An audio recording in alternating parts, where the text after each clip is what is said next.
Welcome to 360 Tamil. இன்னைக்கு இந்த வீடியோல நம்ம எந்த படத்தோட எக்ஸ்பிளனேஷன் பத்தி பார்க்க போறோம்னா, தெலுங்குல இந்த வருஷம் வெளியான சங்கராந்திக்கு வஸ்துனாம் அப்படின்ற படத்தை பத்தி தான் பார்க்க போறோம்.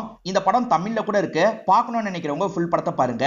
இந்த படத்துல வெங்கடேஷ், ஐஸ்வர்யா ராஜேஷ், மீனாட்சி சௌத்ரி எல்லாம் இணைஞ்சு நடிச்சிருப்பாங்க. கண்டிப்பா இந்த படம் உங்க எல்லாருக்குமே பிடிக்கும்னு நம்புறேன். இது ஒரு காமெடி த்ரில்லர் படம்னு சொல்லலாம். இந்த பொங்கல்ல வெளியாகி சக்க போட்டுச்சு. கண்டிப்பா உங்களுக்கு பிடிக்கும்னு நம்புறேன். எக்ஸ்பிளனேஷனுக்குள்ள போறதுக்கு முன்னாடி வீடியோக்கு ஒரு லைக் போடுங்க. அது மூலியமா இந்த வீடியோ இன்னும் நிறைய பேர்கிட்ட கொண்டு போய் சேர்க்கப்படும். மேற்கொண்டு டைம் வேஸ்ட் பண்ணாம நம்ம நேரடியா எக்ஸ்பிளனேஷனுக்குள்ள போயிடலாம். படத்தோட ஸ்டார்டிங் சீனே சத்யான்னு ஒருத்தரை காட்டுறாங்க. இவர் அமெரிக்கால ஒரு முக்கியமான பொறுப்புல இருக்காரு. இவரை எப்படியாவது இந்த ஸ்டேட்டுக்கு வர வைக்கணும் அப்படின்ற மாதிரி தெலுங்கானா சிஎம் யோசிக்கிறாரு. இப்ப கஷ்டப்பட்டு அவர்கிட்ட பேசி இந்த இடத்துக்கு வர வைக்கிறதுக்கான ஏற்பாடெல்லாம் பண்ணிடுறாரு. ஆக்சுவலா இந்தியா லெவல்ல வர வைக்கணும்ன்ற மாதிரிலாம் யோசிச்சிருப்பாங்க. அதை மீறி கஷ்டப்பட்டு பேசி இவர் வர வைக்க போறாரு. அவர் வரப்போறாரு அப்படின்ற மாதிரிலாம் இவர் மீடியா கிட்ட பேட்டி எல்லாம் தந்துட்டு இருக்காரு. இப்ப அந்த சத்யா இருக்காரு பாத்தீங்களா, இந்த இடத்துக்கு வந்து இறங்கிடுறாரு. சிஎம்ஓ நேரடியா வந்து அவரை வெல்கம் பண்றாரு. இவர் மூலியமா சில ஸ்கீம் எல்லாம் கொண்டு வர மாதிரி பிளான் இருக்கும். வந்த சத்யாவும் மீட்டிங்ல எல்லாம் கலந்து பேசிட்டு இருக்காரு. நான் இந்த ஸ்டேட்ல தான் படிச்சு இந்த லெவலுக்கு வந்திருக்கேன் அப்படின்ற மாதிரிலாம் சொல்லிட்டு இருக்காரு. சிஎம் பொறுத்த வரைக்கும் ஒரு அண்ணன் இருக்காரு. இந்த ரோலை விடிவி கணேஷ் தான் பண்ணிருப்பாரு. இந்த அண்ணன் இருக்காருல, அவரை நான் கெஸ்ட் ஹவுஸ்க்கு கூட்டு போறேன், அவர் விருப்பப்பட்டதை சமைச்சு தரேன்ற மாதிரி சொல்லிட்டாரு. வேணாம் யாராவது தூக்கிட்டா பிரச்சனை அப்படின்ற மாதிரி சிஎம் சொல்லிட்டாரு. மீனாட்சி இருக்காங்கல்ல, இவங்கள மீறி யார் தூக்குவான்ற மாதிரி இவர் கேட்கிறாரு. சத்யாவும் கொஞ்சம் ரிலாக்ஸ் பண்ணணும்னு நினைக்கிறாரு. அதனால சிஎம் கூட்டு போ அப்படின்ற மாதிரி அண்ணன் கிட்ட சொல்லிடுறாரு. இப்ப அண்ணன் இருக்காருல, கெஸ்ட் ஹவுஸ்க்கு வர வச்சிடுறாரு. இவர் ஆசைப்பட்ட எல்லா விஷயத்தையும் சமைச்சு தந்துட்டு இருக்காரு. ஏன்னா இவர் மூலியமா அண்ணனுக்கு ஒரு வேலை ஆகணும், அதுக்காக தான் இந்த மாதிரி பண்றாரு. இப்போ ஒரு டிஷ்ஷை சமைக்கிறதுக்காக கொஞ்சம் தள்ளி போறாரு. அப்பன்னு பார்த்து நிறைய ஆளுங்க இந்த இடத்துக்குள்ள நுழையிறாங்க. இங்க இருக்க சத்யாவை எப்படியாவது தூக்கணுன்றதுக்காக தான் வந்திருக்காங்க. மீனாட்சி டீம் இங்கே தானே இருக்காங்க. இப்ப பயங்கரமா சண்டைலாம் போடுறாங்க.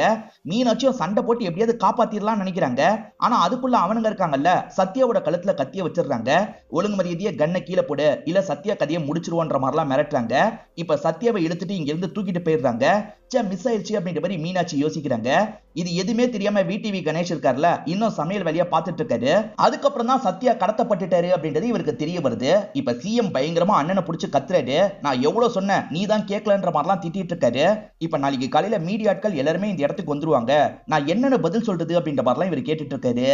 யாரு தூக்குனாங்க, எதுக்காக தூக்குனாங்கன்னு வேற தெரியலன்ற மாதிரிலாம் சொல்லிட்டு இருக்காரு. அப்பதான் இவருக்கு போன் கால் வருது. பங்கஜ் பாண்டே அப்படின்ற ஒருத்தன் தான் பேசுறான். ஆக்சுவலா இவனோட அண்ணனா பாப்பா பாண்டேன்னு ஒருத்தர் இருப்பாரு. அவரை நீங்க அரெஸ்ட் பண்ணி வச்சிருக்கீங்க. அவரை ரிலீஸ் பண்ணாதான் நான் சத்யாவை விடுவேன்ற மாதிரிலாம் சொல்லிட்டு இருக்கான்.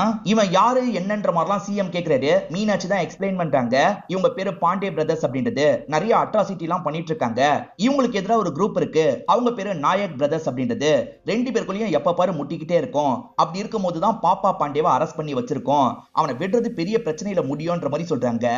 இப்ப சத்யாவை நல்லபடியா காப்பாத்துறது தான் நமக்கு முக்கியம், ஜெயிலரை வர சொல்லுங்கன்னு சொல்றாரு. இப்ப ஜெயிலர் இந்த இடத்துக்கு வந்துடுறாரு. இவர் கண்ட்ரோல்ல தானே பாப்பா பாண்டே இருக்காரு. பாப்பா பாண்டேவை நீ ரிலீஸ் பண்ணும், இந்த மாதிரி ஒரு பிரச்சனை போயிட்டு இருக்கு, அதனால தான் ரிலீஸ் பண்ணும் அப்படின்ற மாதிரி சிஎம் சொல்றாரு. அப்படிலாம் ரிலீஸ் பண்ண முடியாது அப்படின்ற மாதிரி ஜெயிலரும் சொல்லிட்டு இருக்காரு. இதை மீறி என்ன ஃபோர்ஸ் பண்ணீங்கன்னா மீடியா கிட்ட சொல்லிடுவேன்னு சொல்றாரு.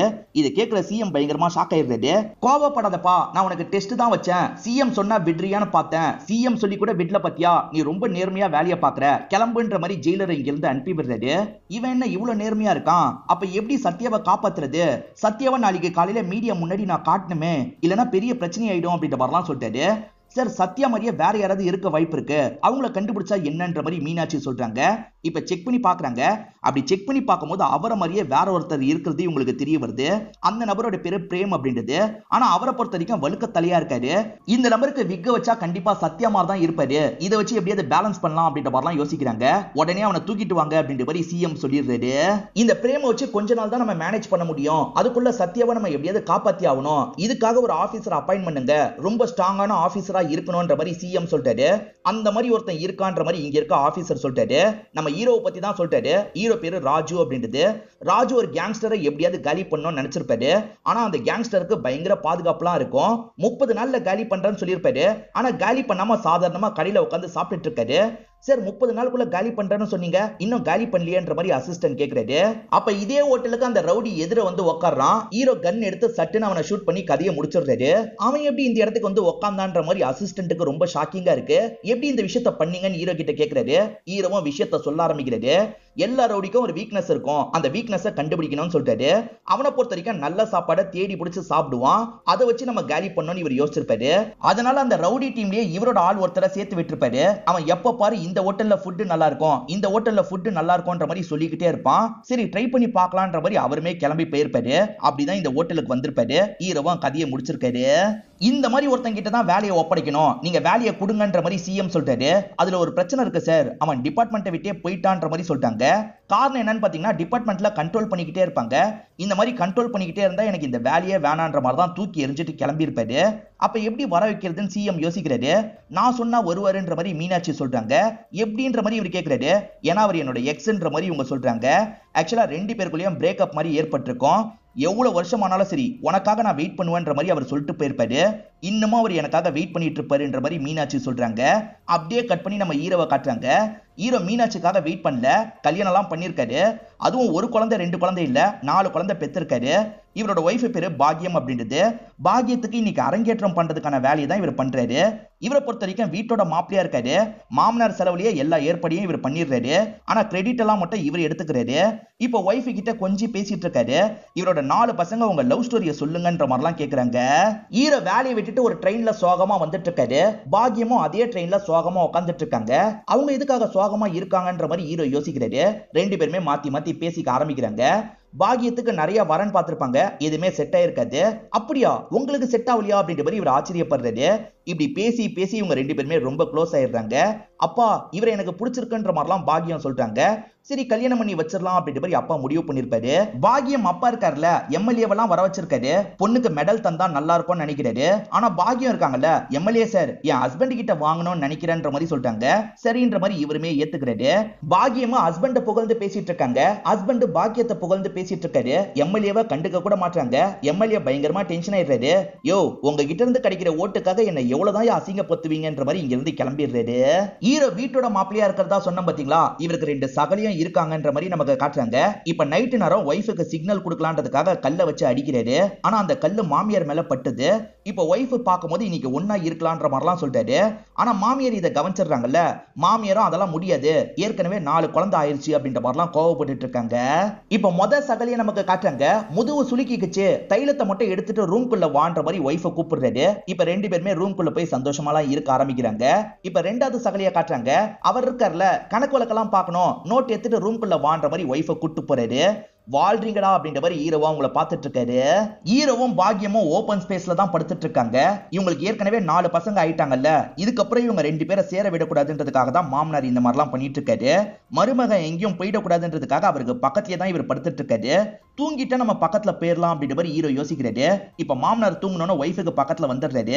கதவு கையோட வர மாதிரி தான் செட் பண்ணி வச்சிருப்பாரு. இப்ப கதவு ஓபன் பண்ணிட்டு இவங்க 2 பேருமே வெளியே வந்துடுறாங்க. வெளியே இவங்க 2 பேருமே ஜாலியெல்லாம் இருந்துட்டு இருக்காங்க. இத ஒரு சாங் மாதிரி நமக்கு காட்டுறாங்க. ஆக்சுவலா இவங்க ஜாலியா டான்ஸ்லாம் ஆடிட்டு இருந்தாங்கல்ல, இல்ல மத்தவங்க தூங்கி இருக்க மாட்டாங்க, எங்களை தூங்கவே விடல அப்படின்ற மாதிரிலாம் வீட்டுக்கு வந்து பிரச்சனை பண்ணிட்டு இருக்காங்க. எது தூங்க விடலையா, என்னோட மாப்பிள்ளை வீட்டுக்குள்ளதான் இருந்தாரு, எங்கேயும் போயிருக்க வாய்ப்பு இல்ல, இந்த கதவு அவ்வளவு ஸ்ட்ராங்கான கதவுன்ற மாதிரி கதவை டச் பண்றாரு. பொத்துன்னு கீழே போய் விழுறாரு. அப்பதான் ஏற்கனவே ஹீரோ கதவெல்லாம் உடைச்சு வச்சிருக்காருன்றது மாமனாருக்கு தெரிய வருது. இப்ப கோவப்பட்ட மாமனார் இருக்காருல்ல, ஹீரோவை போட்டு திட்டிட்டு இருக்காரு. அப்ப ஹீரோவோட பையன் இருக்கான்ல, என் அப்பாவையே திட்டுறீங்களா அப்படின்ற மாதிரி கோவமா அந்த இடத்துல இருந்து வந்துட்டு இருக்கான். இவனை பார்த்தா மட்டும் வீட்டுல இருக்க எல்லாருமே பயப்படுறாங்க. ஏன்னா இந்த பையன் கொஞ்சம் வில்லங்கமா பேசுவான். இப்ப வெளியே வந்தவன் இருக்கான் பாத்தீங்களா, எல்லாரையும் திட்டுற மாதிரிலாம் பேசிட்டு இருக்கான். ஹீரோ இருக்காருல்ல, இவன் ஓடிடில நிறைய வெப் சீரிஸ் எல்லாம் பார்த்துதான் இந்த வார்த்தையை கத்துக்கிட்டான், தப்பா எடுத்துக்காதீங்க அப்படின்ற மாதிரிலாம் எல்லாரையும் பார்த்து சொல்றாரு. இவன் பயங்கரமா திட்டிட்டு இருக்கான்ல, இதெல்லாம் கேட்க முடியாதரா சாமி அப்படின்ற மாதிரி இங்க இருக்க எல்லாருமே ஓடி போயிடுறாங்க. இவங்க பிரேம்னு ஒருத்தர சத்யா மாதிரி நடிக்க வச்சிட்டு இருக்காங்கல்ல, பிரேம் லைட்டா சொதப்புறாரு. எப்படியோ மீடியாவை மேனேஜ் பண்ணி இங்க இருந்து அனுப்பி விடுறாங்க. இப்ப யாதகிரி அப்படின்ற ஒரு சாரை காட்டுறாங்க. இந்த சார் கிட்ட தான் ஹீரோ படிச்சிருப்பாரு. இப்போ ஒரு பிளாஷ்பேக்க நமக்கு காட்டுறாங்க. ஹீரோ எக்ஸாம்ல பார்த்து எழுதியிருப்பாரு. அதை பார்த்த இந்த சார் இருக்கார்ல, கம்ப்ளைண்ட்லாம் பண்ணிருக்க மாட்டாரு. ஏன் சார் என்ன மாட்டி வில்லன்ற மாதிரி ஹீரோ கேக்குறாரு. ஒன்ன நீயே ஏமாத்திக்கிட்டா நீ தான் பெரிய ஜோக்கர், அந்த மாதிரி இருக்காது அப்படின்ற மாதிரி அட்வைஸ்லாம் பண்ணிருப்பாரு. ஹீரோக்கு கண்ணாடியை பார்க்கும் போதெல்லாம் ஜோக்கர் மாதிரி தெரியுது. இதுக்கப்புறம் பார்த்தெல்லாம் எழுதக்கூடாது, ஒழுங்கா இருக்கணும்ன்ற மாதிரி யோசிச்சிருப்பாரு. சார் உங்க அட்வைஸ்னால தான் நான் போலீஸா மாறினேன் சார், ஆனா போலீஸாவும் என்னோட வேலையை சரியா செய்ய முடியல, அதனால தான் போலீஸ் வேலையை விட்டுட்டேன். யாதகிரின்ற உங்களோட பேரை தான் என் பேருக்கு முன்னாடி வச்சிருக்கேன் அப்படின்ற மாதிரிலாம் சொல்லிட்டாரு.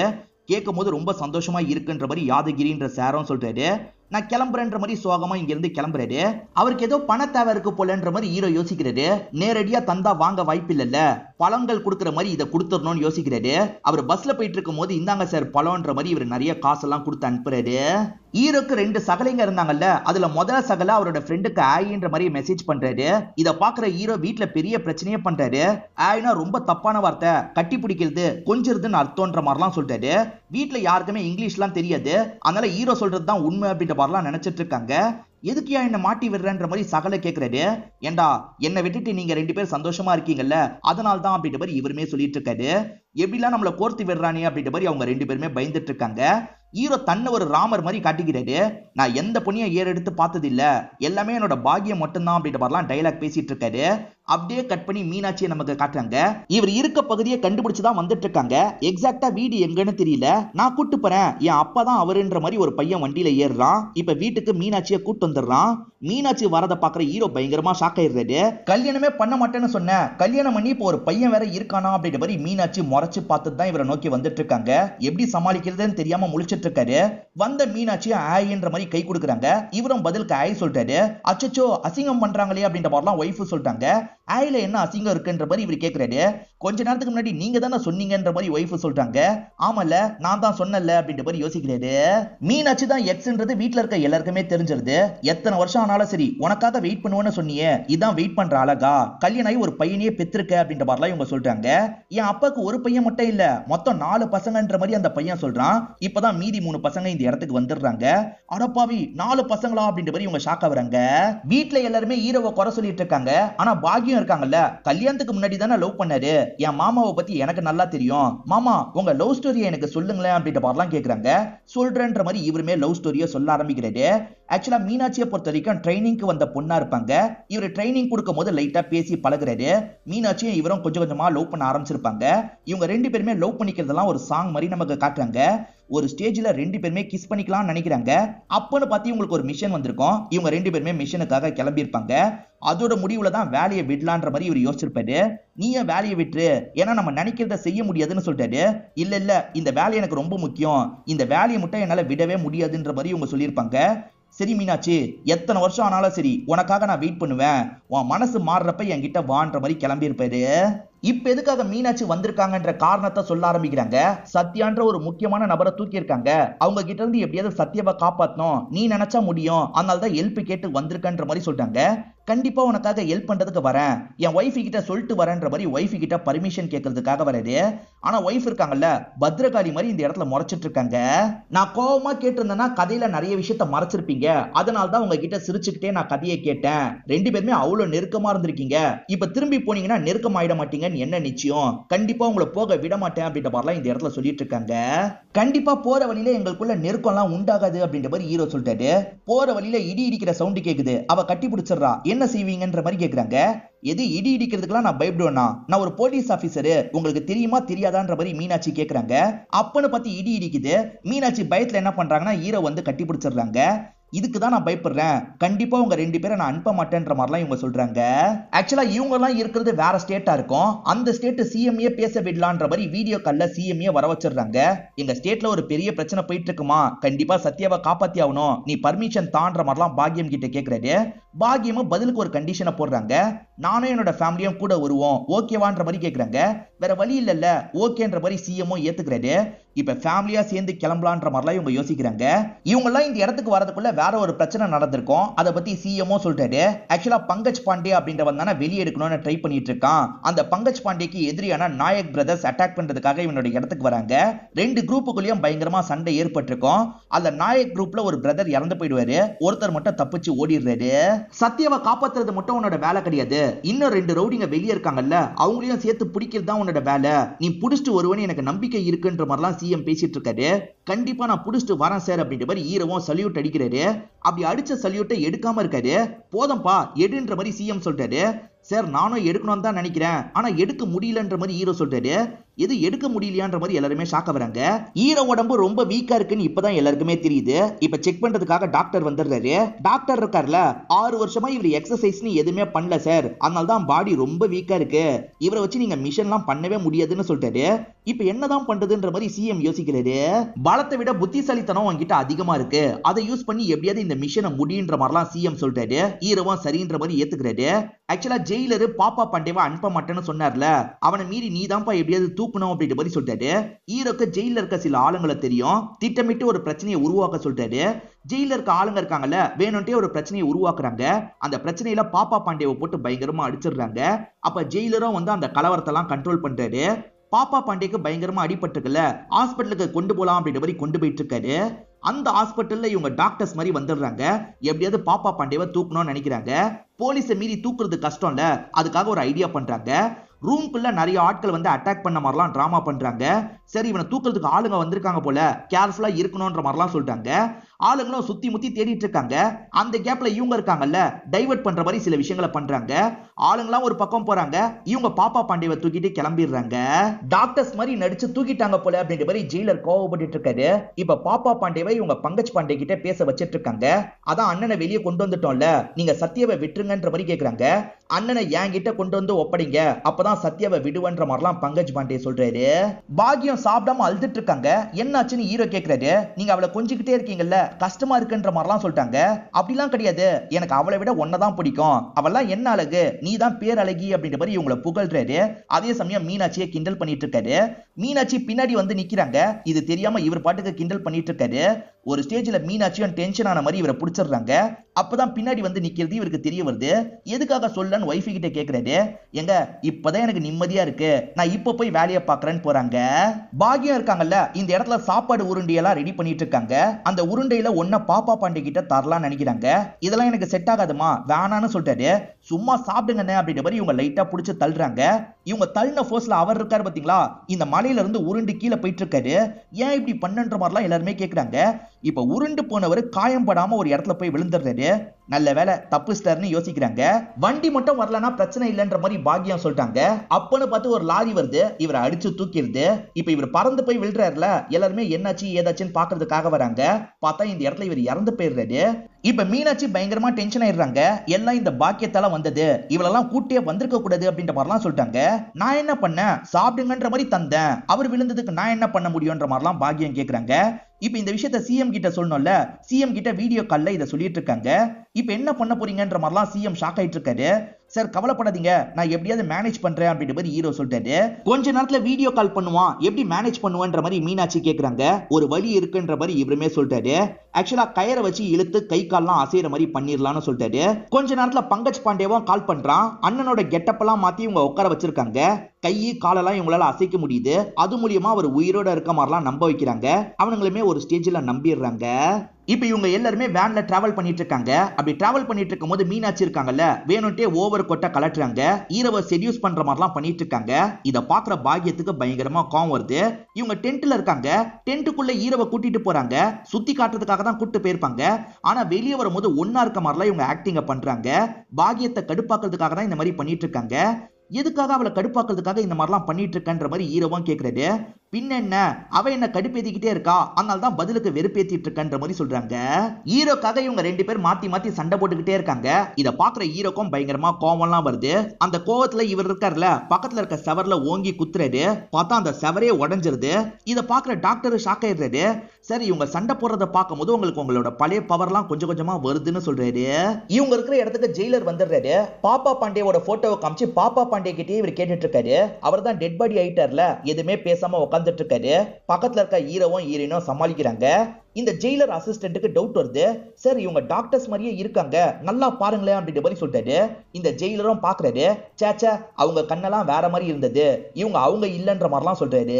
அந்த டாக்டர்ஸோட முழு ஃபேஸ் எப்படி இருக்கும்ன்ற மாதிரி இவங்களுக்கு ஆளுங்க அனுப்பிடுறாங்க. ஆனா நெட் கிடைக்காததுனால இவங்களால பார்க்க முடியல. அசிஸ்டன்ட் இருக்கார்ல, சார் எனக்கு என்னமோ இவங்க மேல டவுட் இருக்கு, நான் நெட் கிடைக்கிறதுக்காக கொஞ்சம் தள்ளி போறேன், இவங்களை போக விடாம பாத்துக்கோங்க அப்படின்ற மாதிரி சொல்லிட்டாரு. போட்டோவை பார்த்தா நம்மள கண்டுபிடிச்சிருவாங்கன்ற மாதிரி ஹீரோவும் ஹீரோயினும் பயப்படுறாங்க. ஹீரோ இருக்காரு பாத்தீங்களா, பாத்தீங்களா, இந்த பாப்பா பாண்டேவோட கையை எடுத்து அந்த ஜெயிலரோட தொட மேல வைக்கிறாரு. அதாவது இவரை ஒரு கேன்ற மாதிரி காட்டுறாரு. நீ நினைக்கிற மாதிரி ஆள் நான் கிடையாதுன்ற மாதிரி ஜெயிலர் சொல்றாரு. முதல்ல இவரை கூட்டு போங்கன்ற மாதிரி அனுப்பி வச்சிடுறாரு. இப்ப இவர் மட்டும் தான் இந்த இடத்துல உட்கார்ந்துட்டு இருக்காரு. வர அசிஸ்டன்ட் இருக்கார்ல, சார் அவங்களை எதுக்காக சார் போக விட்டீங்கன்ற மாதிரி கேக்குறாரு. டாக்டர் மாதிரி நடிச்சு தூக்குனது வேற யாரும் கிடையாது, இவங்க தான் பாருங்கன்ற மாதிரி ஒரு போட்டோ எல்லாம் காமிச்சிட்டு இருக்காரு. ஜஸ்ட் மிஸ்ல தப்பிச்சிட்டாங்க அப்படின்ற மாதிரி ஜெயிலரும் இந்த இடத்துல கோவப்பட்டு இருக்காரு. இங்க நடந்த எல்லா விஷயத்தையும் அந்த நாயக்கோட பிரதர்ஸ் ஆளுங்க பாக்குறாங்க. அந்த நாயக் பிரதர்ஸ்ல சோட்டு நாயக்ன்றவர் தான் உயிரோட இருக்காரு. இப்ப அவர்கிட்ட விஷயத்த சொல்றாங்க. அவரும் எப்படியாவது அந்த பாப்பா பாண்டேவை காலி பண்ணும் அப்படின்ற மாதிரிலாம் யோசிக்கிறாரு. இந்த விஷயம் எல்லாம் பங்கஜ் பாண்டேக்கு தெரிய வந்துருது. அவரும் ஹீரோக்கு கால் பண்ணி பேசுறாரு. இந்த மாதிரி அட்டாக் பண்ண ஆளுங்க வர வாய்ப்பு இருக்கு, என் ஃப்ரெண்டு ஒருத்தன் அந்த இடத்துல இருக்கான், அவன் உங்களை பார்த்துப்பான் அப்படின்ற மாதிரிலாம் சொல்லிட்டாரு. அந்த ஃப்ரெண்டு ரோல பிருத்திவிராஜ் தான் பண்ணிருப்பாரு. இப்ப பிருத்திவிராஜும் ஆளுங்களும் பாதுகாக்கிறதுக்காக இந்த இடத்துக்கு வந்துடுறாங்க. இவங்களுக்கும் பாப்பா பாண்டே மேல பெரிய மரியாதை இருக்கும். எங்களை ஆசீர்வாதம் பண்ணுங்கன்ற மாதிரிலாம் கேக்குறாங்க. ஹீரோவோட ஃபேமிலி பின்னாடி இருந்து கண்ட்ரோல் பண்ணி இவரை ஆசீர்வாதம் பண்ற மாதிரிலாம் பண்ணிடுறாங்க. இப்போ ஒரு சோளக்காட்டுல தான் இவங்க எல்லாருமே உட்காந்துட்டு இருக்காங்க. இப்பயும் பாகியமும் மீனாட்சியும் சண்டை போட்டுக்க ஆரம்பிக்கிறாங்க. ஹீரோவும் இந்த சண்டையை பார்த்து பயங்கரமா கோவப்படுறாரு. அந்த கோவம் அதிகமாகி ஒரு கம்பியே இவர் முறுக்குறாரு. சார் நீங்க கோவத்துல கம்பியே முறுக்குறீங்க அப்படின்ற மாதிரி டாக்டர் தான் புரிய வைக்கிறாரு. இவங்க சண்டை போட்டுக்கும் போது பாப்பா பாண்டே இறந்து போனதை பத்தி பேசிக்கிறாங்க. இதெல்லாம் பிருத்திவிராஜ் கேங்க சேர்ந்த ஒருத்தன் கேட்டுறான். பிருத்திவிராஜ் கிட்ட இந்த விஷயத்த சொல்லலான்னு பக்கத்துல போறான். ஐயோ இவன் சொல்லிட்டா மாட்டிப்புமே அப்படின்ற மாதிரிலாம் இவங்க யோசிக்கிறாங்க. அப்பன்னு பார்த்து சோட்டா நாயக்கோட ஆளுங்க இந்த இடத்துக்கு மொத்தமா வந்துடுறாங்க. இப்ப ரெண்டு கேங்குக்குள்ளேயும் சண்டைலாம் ஏற்படுது. இந்த சண்டையிலேயே பாப்பா பாண்டே இறந்து போன மாதிரி செட் பண்ணிடலாம் அப்படின்ற மாதிரி இவங்க யோசிக்கிறாங்க. பாப்பா பாண்டேவை திரும்ப திரும்ப அந்த இடத்துக்கு தள்ளிட்டு இருக்காங்க. பாப்பா பாண்டே நீங்க எதுக்காக வந்தீங்க, நாங்களே பாத்துக்கிறோம் போங்க போங்கன்ற மாதிரிலாம் பிருத்திவிராஜ் சொல்றாரு. ஆனா இவங்க திரும்ப திரும்ப அந்த பகுதிக்கே தள்ளிட்டு இருக்காங்க. பிருத்திவிராஜ் அவரோட உயிரை கொடுத்தாது பாப்பா பாண்டேவை காப்பாற்றணும் அப்படின்ற மாதிரி அவரு கன்ஷாட் எல்லாம் வாங்கிடுறாரு. அப்பதான் சொல்ல வந்த நபர் இருக்கான்ல, பாப்பா பாண்டே ஏற்கனவே இறந்து போயிட்டாரு அப்படின்ற மாதிரி சொல்றான். இது தெரியாம அவ்வளவு சண்டை போட்டனே அப்படின்ற மாதிரி பிருத்திவிராஜும் யோசிக்கிறாரு. இப்ப பங்கஜ் இருக்கான்ல, ஆளுங்களோட இந்த இடத்துக்கு வந்துட்டு இருக்கான். அதுக்குள்ள பாப்பா பாண்டே கன்ஷாட் வாங்கி இறந்து போன மாதிரி செட் பண்ணணும்னு நினைக்கிறாங்க. இப்ப பக்காவா செட் பண்ணி வச்சிடுறாங்க. பங்கஜுமே பார்த்து உடஞ்சு போயிடுறான். நீங்க கஷ்டப்படுறதுக்கு எதுவுமே இல்ல, வீல் சேர்ல இருந்து கூட உங்க அண்ணன் பாப்பா பாண்டே இருக்கார்ல, பறந்து பறந்து சண்டை போட்டாரு, எங்க எல்லாரையும் காப்பாத்தினாரு, பாவம் அவரு வீர மரணம் அடைஞ்சிட்டாரு அப்படின்ற மாதிரிலாம் ரொம்ப பெருமையா பேசிட்டு இருக்காரு. சத்யாவை மட்டும் விட்டுருங்கன்ற மாதிரிலாம் கேக்குறாரு. சரி விட்டுலான்ற மாதிரி பங்கஜம் சத்யாவை விட்டுறாரு. அப்பன்னு பார்த்து இந்த இடத்துக்கு ஜெயிலர் வந்துடுறாரு. நீங்க பண்ண எல்லாத்தையும் நான் கவனிச்சுட்டு தான்டா இருந்தேன்ற மாதிரி சொல்லிட்டாரு. பங்கஜ் இந்த வீடியோவை பாருன்ற மாதிரி ஒரு வீடியோவை காட்டுறாரு. இவங்க செட்டப்லாம் பண்ணாங்கல்ல, அது எல்லாத்தையும் ரெக்கார்ட் பண்ணிருப்பாரு. அதுதான் பங்கஜ் கிட்ட காட்டுறாரு. என் அண்ணனை நீங்க தான் சாவடிச்சிருக்கீங்கல்ல அப்படின்ற மாதிரி பங்கஜ் டென்ஷன் ஆயிடுறாரு. உங்களை விட மாட்டேன்ற மாதிரி கண்ணை வச்சு பாயிண்ட் பண்ணிட்டாரு. ஹீரோவோ இந்த ஜெயிலரை வச்சு தப்பிக்கணும்னு யோசிக்கிறாரு. சார் பிளான் பியை எக்ஸிக்யூட் பண்ணலான்ற மாதிரி ஜெயிலரை பார்த்து சொல்லிட்டாரு. பிளான் பியா அப்படின்னா என்னன்ற மாதிரி ஜெயிலர் கேட்கிறாரு. சார் சொல்லிடாதீங்க சொல்லிடாதீங்க அப்படின்ற மாதிரி எல்லாருமே சொல்லிட்டு இருக்காங்க. பிளான் பினா என்னடா அப்படின்ற மாதிரி பங்கஜ் கேட்கிறாரு. பிளான் பின்னு எதுவுமே கிடையாது, இவனுங்க போய் சொல்றாங்கன்னு ஜெயிலர் சொல்றாரு. ஆனா பங்கஜ் கேட்காம இவரை போட்டு அடிச்சிட்டு இருக்காரு. பங்கஜ் பிஸியா அடிச்சிட்டு இருக்க கேப்ல இவங்க எல்லாருமே தப்பிச்சு போயிடுறாங்க. நம்மளை ஏமாத்தி தப்பிச்சிட்டாங்கன்னு பங்கஜுக்கு இப்பதான் தெரிய வருது. அண்ணன் உன்னை கொன்னவங்களை நான் விட மாட்டேன் அப்படின்ற மாதிரி அண்ணனோட பாடியை பத்தி இவர் சொல்லிட்டு இருக்காரு. அப்படியே கட் பண்ணி இவங்களை நமக்கு காட்டுறாங்க. இவங்க எல்லாருமே சத்யாவை கூப்பிட்டு வேன்ல தான் வந்துட்டு இருக்காங்க. சிஎம் கிட்டே இந்த தகவலை சொல்றாங்க. சிஎம்ஓ சீக்கிரமா வந்து சேருங்க அப்படின்ற மாதிரிலாம் சொல்லிட்டு இருக்காரு. இவங்க எல்லாம் வந்துட்டு இருக்காங்க பாத்தீங்களா, அந்த பகுதியில பங்கஜ் பாண்டே மொத்த பவரோட நின்னுட்டு இருக்கான். இத பாக்குற இவங்க பயந்துடுறாங்க. பக்கத்துல இருக்க ஒரு பழைய ஃபேக்டரிக்குள்ள போயிடுறாங்க. இந்த ஃபேக்டரி விட்டு வெளியே போனா அவன் கதையை முடிச்சிருவான், வெளியே போலனாலும் கதையை முடிச்சிருவான், எப்படிதான் தப்பிக்கிறது அப்படின்ற மாதிரிலாம் யோசிக்கிறாங்க. இந்த இடத்துல கூட பாகியமும் மீனாட்சியும் மாத்தி மாத்தி சண்டைலாம் போட்டுட்டு இருக்காங்க. இவங்க சண்டை போடுறத பாக்குற ஹீரோவும் டென்ஷன் ஆயிடுறாரு. ஏற்கனவே ஹீரோக்கு 2-3 வாட்டி கோவம் வந்தது பாத்தீங்களா, அந்த மாதிரி இப்பயும் பயங்கரமா கோவம் வந்துருது. அந்த கோவத்தோட இவருமே வெளியே வராரு. இப்ப பங்கஜ் ஆளுங்க அட்டாக் பண்றதுக்காக வராங்க. ஆனா ஹீரோ பயங்கரமா அவங்களை அட்டாக் பண்றாரு. என்ன ஹீரோ இப்படி சண்டை போடுறாரு அப்படின்ற மாதிரி யோசிக்கிறாங்க. பின்ன ஒரு மனுஷனா நான் எவ்வளவுதான் கண்ட்ரோல் பண்றது, இங்க இருந்து பாகியம் எனக்கு தொல்லை கொடுக்குறான்னா அந்த சைட்ல இருந்து நீ தொல்லை கொடுக்குற, மாத்தி மாத்தி இப்படி தொல்லை கொடுத்தா என்னதான் அர்த்தம் அப்படின்ற மாதிரிலாம் கேக்குறாரு. உங்களுக்கு எக்ஸ் கேர்ள் ஃப்ரெண்ட் இருந்தா கூட பரவாயில்ல, ஆனா அதை பத்தி ஒய்ஃப் கிட்ட மட்டும் சொல்லாதீங்க, பெரிய பிரச்சனை ஆயிடும் அப்படின்ற மாதிரி எல்லார்கிட்டயும் சொல்லிட்டு இருக்காரு. அப்படி சொல்லி சொல்லி இந்த இடத்துல பயங்கரமா சண்டை போடுறாரு. எல்லார் கதையும் இந்த இடத்துல முடிச்சிடுறாரு. நம்ம தான் இப்படி சண்டை போட்டோன்றதே ஹீரோக்கு தெரியல. ஹீரோவும் பயங்கரமா ஆச்சரியப்படுறாரு. நீங்க தான் சண்டை போட்டீங்கன்ற மாதிரி டாக்டர் சொல்லிட்டு இருக்காரு. சத்யாவும் தப்புச்சாச்சு கிளம்பலாம் அப்படின்ற மாதிரி சொல்றாரு. அவசரப்படாதீங்க சத்யா, நீங்க ஏன் கூட தான் வரப்போறீங்கன்ற மாதிரி ஹீரோ கண்ணை காமிச்சு மிரட்டுறாரு. எதுக்காக சத்யாவை நோக்கி கண்ணை காட்டுறீங்க, நிறுத்துங்கன்ற மாதிரிலாம் மீனாட்சி சொல்றாங்க. ஆனா இவர் கண்டுக்காம இங்க இருந்து சத்யாவை தூக்கிட்டு போயிடுறாரு. எது ஹீரோ சத்யாவை தூக்கிட்டு போயிட்டானா, அவன் எதுக்காக தூக்கிட்டு போனான் அப்படின்ற மாதிரிலாம் சிஎம் பயங்கரமா ஷாக் ஆயிட்டு இருக்காரு. அப்பதான் ஹீரோ கிட்ட இருந்து போன் கால் வருது. இவர் சத்யாவை ஒரு இடத்துல உட்காரதான் வச்சிருக்காரு. ஆக்சுவலா ஹீரோ யாதகிரின்னு ஒரு சார் கிட்ட படிச்சார்ல, சத்யாவும் அதே சார் கிட்ட தான் படிச்சிருப்பாரு. இன்னைக்கு ஒருத்தர் கலெக்டர் ஆகலாம், போலீஸ் ஆகலாம், எதுனாலும் ஆகலாம். ஆனா அப்படி அவங்க ஆகிறதுக்கு சொல்லி கொடுக்கிற டீச்சர் தான் ரொம்ப முக்கியம். ஆனா அந்த டீச்சருக்கான மரியாதை சரியா கிடைக்க மாட்டேங்குது. அதுக்காக தான் சத்யா சாரை நான் தூக்கி இருக்கேன்ற மாதிரி சொல்லிட்டாரு. இப்ப யாதகிரிக்கு என்ன பிரச்சனை அப்படின்றத எக்ஸ்பிளைன் பண்றாரு. யாதகிரிக்கு பண பிரச்சனை இருக்கு போலன்ற மாதிரி தான் இவர் காசை கொடுத்து விட்டுருப்பாரு. ஆனா அந்த காசை யாதகிரி திரும்பி தந்துடுறாரு. எனக்கு பண பிரச்சனை இல்லப்பா, வேற ஒரு பிரச்சனை நடந்தது அப்படின்ற மாதிரி யாதகிரியும் நடந்த விஷயத்த சொல்ல ஆரம்பிக்கிறாரு. எலெக்ஷன் டைம்ல ஓட்டு போடுற இடமா ஸ்கூல்ல யூஸ் பண்ணுவாங்கல்ல, அந்த மாதிரி யூஸ் பண்ணிருப்பாங்க. அப்போ ஒரு எம்எல்ஏ பாட்டுக்கு நேரா உள்ள போலாம் நினைக்கிறாரு. சார் லைன்ல நின்னு தான் போனோன்ற மாதிரி யாதகிரி சொல்றாரு. என்ன லைன்ல நிக்க சொல்றியா அப்படின்ற மாதிரி இவர் கோவப்படுறாரு. யாரா இருந்தாலும் சரி சார், லைன்ல தான் நிக்கணும்ன்ற மாதிரி இவர் சொல்லிடுறாரு. இதனால அந்த எம்எல்ஏ இருக்காரு பாத்தீங்களா, ஒரு டீச்சர் கிட்ட யாதகிரி தப்பா நடந்துக்கிட்டாரு அப்படின்ற மாதிரி கொண்டு வந்துடுறாரு. யாதகிரிக்கு ரொம்ப கெட்ட பேரை ஏற்படுத்திடுறாரு. அதனால ஸ்கூலை விட்டு இவரை தூக்கியிருப்பாங்க. ஃபேமிலியும் நிறைய கஷ்டத்தெல்லாம் ஃபேஸ் பண்றாங்க. இவருக்கு சொல்லி கொடுக்கறது தான் அவ்வளவு பிடிக்கும். திரும்பி ஸ்கூல்ல சேர்றதுக்கு எவ்வளவோ ட்ரை பண்ணிட்டு இருக்காரு. ஆனா சேர்த்துக்கவே முடியாதுன்ற மாதிரி எல்லாருமே அனுப்பி விட்டுட்டு இருப்பாங்க. இதை நினைச்சுதான் இவர் சோகத்துல இருந்திருப்பாரு. நான் சத்யாவை காப்பாத்துறதுக்கு ஒத்துக்கிட்டதுக்கு காரணமே இதுதான். ஏன்னா சத்யாவை காப்பாத்தி இந்த விஷயத்த பண்ணலாம்னு நினைச்சேன். அந்த சாரோட பிரச்சனையை நீங்க சால்வ் பண்ணீங்கன்னா சத்யாவை விடுறேன்ற மாதிரி சொல்லிட்டாரு. சிஎம் உடனே சால்வ் பண்றேன் அப்படின்ற மாதிரி ஏத்துக்கிறாரு. இப்ப அண்ணன் கிட்ட சொல்லி உடனே அந்த எம்எல்ஏவை வர சொல்லுன்ற மாதிரி சொல்லிட்டாரு. கொஞ்ச நேரத்திலேயே எம்எல்ஏவை வர வச்சிடுறாங்க. இப்ப எம்எல்ஏவை போட்டு அடிக்கிறாரு. முதல்ல அந்த சார் கிட்ட மன்னிப்பு கேளு, பிரச்சனையை முடின்ற மாதிரி சொல்றாங்க. இவருமே முடிச்சிடுறாரு. இதனால அந்த சார் திரும்பி அந்த ஸ்கூல்ல ஜாயின் பண்றதுக்காக வராரு. பசங்க எல்லாருமே பயங்கரமா அவரை வெல்கம் பண்றாங்க. திரும்பி பிடிச்ச ஸ்கூலுக்கு வந்ததை நினைச்சு இந்த சாரும் சந்தோஷப்படுறாரு. இதுக்கெல்லாம் காரணம் ஹீரோ தானே. ஹீரோக்கும் இந்த இடத்துல நன்றி எல்லாம் சொல்லிட்டு இருக்காரு. அதே சமயம் சிஎம் இருக்கார்ல, சத்யாவை திரும்பி ஊருக்கு அனுப்புறதுக்காக வந்திருக்காரு. அப்ப சிஎம் அண்ணா இருக்கார்ல, அடுத்த வாட்டி வாங்க இதெல்லாம் சமைச்சு தரேன்ற மாதிரி சொல்றாரு. நீ எதுவுமே பண்ணாத, அமைதியா இருந்தா போதும்ன்ற மாதிரிலாம் சிஎம் சொல்றாரு. ஹஸ்பண்ட மீனாட்சி நிறைய கண்ணு வச்சிட்டாங்கல்ல, அதனால பாக்கியம் சுத்தி போடலாம் நினைக்கிறாங்க. இப்ப வெளியே உடைக்கிறதுக்காக வந்துட்டு இருக்காங்க. அப்பதான் பக்கத்து வீட்டுக்கு புதுசா ஒரு பொண்ணு வந்திருக்கிறது தெரிய வருது. நீ யாருமா, எப்ப வந்த அப்படின்ற மாதிரிலாம் பாக்கியம் பேச்சு கொடுக்குறாங்க. நான் நேத்து தான் வந்தேன்ற மாதிரி அந்த பொண்ணு திரும்புறாங்க. பார்த்தா மீனாட்சி தான் வந்திருக்காங்க. நீ என்ன பண்ற அப்படின்ற மாதிரிலாம் பாக்கியம் கேக்குறாங்க. எனக்கு டிரான்ஸ்பர் இந்த இடத்துக்கு கிடைச்சிருக்கு. இந்த வீட்டுக்கு பக்கத்துல வீடு எடுத்தா கொஞ்சம் ஒத்தாசையா நீங்க இருப்பீங்கல்ல, அதுக்காக தான் இந்த இடத்துல வீடு எடுத்தேன். அடிக்கடி இவரையும் பார்க்க வரலாம்ல அப்படின்ற மாதிரிலாம் சொல்லிட்டாங்க. எது என் ஹஸ்பண்ட பார்க்க வருவியா, நான் விட மாட்டேன்ற மாதிரி பாக்கியம் பிரச்சனை பண்றாங்க. இதெல்லாம் ரோட்ல உட்காந்து சிலர் பார்த்துட்டு இருக்காங்க. அதுல ஒருத்தர் தான் இந்த படத்தோட டைரக்டரா இருப்பாரு. திரும்பி இவருக்கு பிரச்சனை வந்துருச்சுப்பா அப்படின்ற மாதிரிலாம் சொல்லிட்டாரு. இதோடய நமக்கு இந்த படத்தை முடிச்சிடுறாங்க. இந்த படம் உங்க எல்லாருக்குமே பிடிச்சிருக்கோம் நம்புறேன். இந்த வீடியோ உங்களுக்கு பிடிச்சிருந்ததுன்னா லைக் பண்ணுங்க, கமெண்ட் பண்ணுங்க, மறக்காம 360 தமிழ் சேனலை சப்ஸ்கிரைப் பண்ணுங்க. தொடர்ச்சியா இந்த மாதிரி வீடியோக்கள் வந்துகிட்டே தான் இருக்கும்.